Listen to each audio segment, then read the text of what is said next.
যে সকল টেকনিশিয়ান ভাইয়েরা মিটার খুব ভালো বুঝেন, ভালো বুঝা সত্ত্বেও অনেক সময় লিকেজ শর্ট আপনারা ফাইন্ড করতে পারতেছেন না, বা লিকেজ শর্ট যে শর্টগুলো মাদারবোর্ড গরম হয় না, বা কোথাও বোর্ডে কোথাও কোনো পার্টস গরম হয় না, তো তাদের জন্য ছোট্ট একটা টিপস আছে আমার কাছে। আরও অনেকগুলো মেথডস আছে, তবে এটা অ্যাপ্লাই করতে পারেন। তো সর্বপ্রথম কিন্তু কী করতে হবে, আমি যদি স্ক্রিনে দেখাই একটু ফলো করেন। এই যে, তো এই ফোনটা হচ্ছে, আমি এদিকে দেখেন আমার কাছে এই ফোনটা হচ্ছে Oppo A57। তো যেটা কিনা লিকেজ শর্ট ছিল, শর্ট অটো রিডিং খায়, অটো কারেন্ট খায় এবং অটো অটো রিডিং উঠে আর কি। তো এটার সমস্যা হচ্ছে ডেট।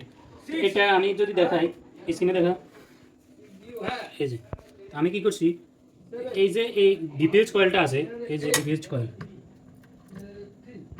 ক্লিয়ার করে নিই। তো এই যে বিপিএইচ কয়েলটা আছে, এই বিপিএইচ কয়েলটা আমি সর্বপ্রথম উঠাইলাম। উঠানোর পরে আমি দোনো পাশে জিআর নিলাম। তো নেওয়ার পরে আমি মিটার দিয়ে দেখলাম যে এক পাশে রিডিং দেখাচ্ছে হালকা। তো আমি বুঝতে পারলাম যে এই লাইনটা শর্ট, আর এই লাইনে দেখাচ্ছে আমার 300 কত। তো উপরের লাইনটা চলে গেছে আমার চার্জিং এসির ভিতরে, যেটা বিটিএসটি ক্যাপাসিটারের সাথে জড়িত।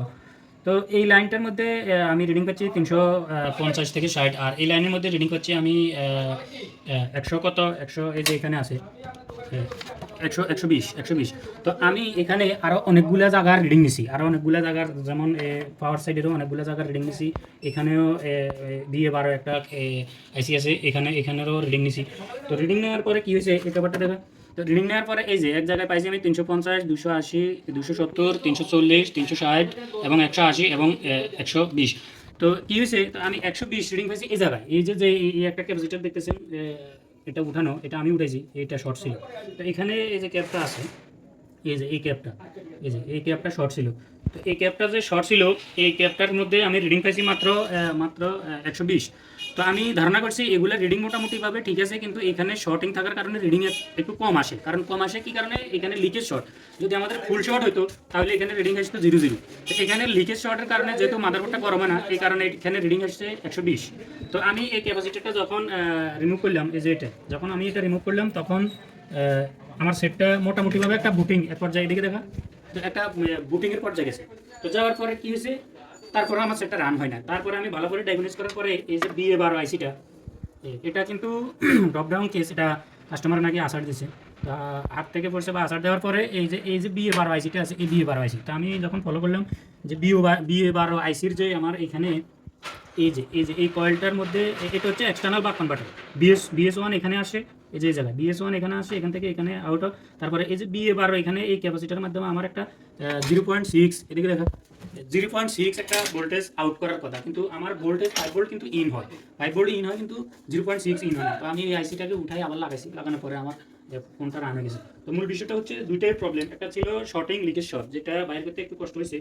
তো যারা শর্টিং লিকেজ শর্টগুলো বোর্ড গরম হয় না, যে শর্টিংগুলো, ওগুলোর জন্য এই মেথডটা অ্যাপ্লাই করতে পারেন, আশা করি কাজে লাগবে। আর ভিডিওটা শেয়ার দিয়ে টাইমলাইনে রাখবেন অবশ্যই। আর যে BA12 যে আউট হচ্ছিল না 0.6, ওটাও আমি কাজ করার পরে এখন BA12 আউট হয় 0.6। আর আমার ফোনটা অলরেডি এখন রানিংয়ে আছে, যে ফোন চলতেছে। তো আমি চার্জে লাগাইছি, এই যে Oppo লেখাটা আসছে, মানে খুব সেট কমপ্লিটলি এখন রান। তো এখানে আমি যদি স্ক্রিনে দেখাই, এখানে আমি যদি এই যে BA12 0.6 আমি দেখাই, এখানে আমার মিটারে, তো এখানে আমার 0.6 আসার কথা। আর এই মিটারটা আমার একটু ডিস্টার্ব করতেছে।